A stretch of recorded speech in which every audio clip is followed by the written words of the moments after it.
Di dunia yang serba canggih saat ini, terjadi maraknya penawaran peminjaman online. Banyak penawaran pinjaman online, baik legal maupun ilegal, dan hal itu juga menarik banyak orang untuk menggunakan sebagai solusi masalah keuangan. Modus baru dari pinjol dan investasi ilegal juga banyak bermunculan. Meskipun banyak yang mengalami ketidaknyamanan atas industri pinjol ini, dan meskipun awalnya dianggap sebagai penyelamat dalam situasi darurat, industri pinjol sekarang dianggap sebagai penyebab utama masalah keuangan. Tentunya ada beberapa penyebab utama masalah keuangan akibat dari pinjol ini. Yang pertama adalah dampak suku bunga yang tinggi. Suku bunga yang tinggi dari pinjol dapat membuat masalah kecil menjadi besar, terutama bagi mereka yang sudah berjuang secara ekonomi dan banyak yang terjebak dalam spiral utang yang sulit dikeluarkan. Untuk penyebab yang kedua adalah korban pinjol dan keterbatasan ekonomi. Korban dari pinjaman online atau pinjol terbanyak adalah guru honorer, ibu rumah tangga, dan orang-orang PHK. Ironisnya, guru honorer yang seharusnya menjadi pembimbing tentang bahaya pinjol ilegal sendiri terjerat dalam jaringan pinjol ilegal.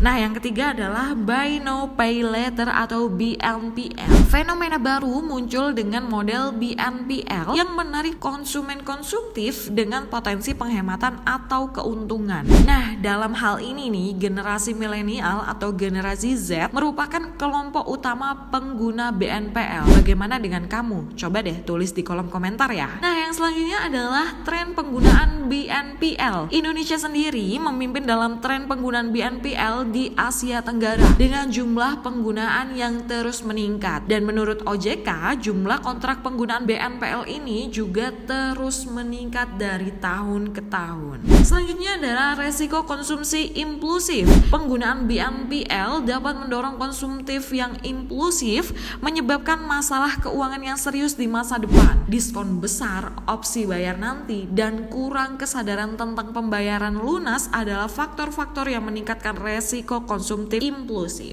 Lalu bagaimana sikap kita untuk menghadapi maraknya penawaran dan pinjaman online ini? Nah, dalam hal ini disarankan untuk semua orang berbelanja dengan logika daripada emosi. Penting untuk waspada terhadap jebakan pinjol dan BNPL, serta membuat keputusan yang bijak dalam keuangan. Yang paling terpenting dari maraknya penawaran pinjaman online ini dan dampak negatif dari industri pinjol, fenomena BNPL, dan resiko konsumtif impulsif, semua informasi ini semoga bisa memberikan wawasan tentang tren keuangan yang terkini dan penting untuk dipertimbangkan dalam pengelolaan keuangan pribadi. Bagaimana dengan kamu? Apakah kamu sudah terjerat dengan lingkaran penawaran pinjaman online ini?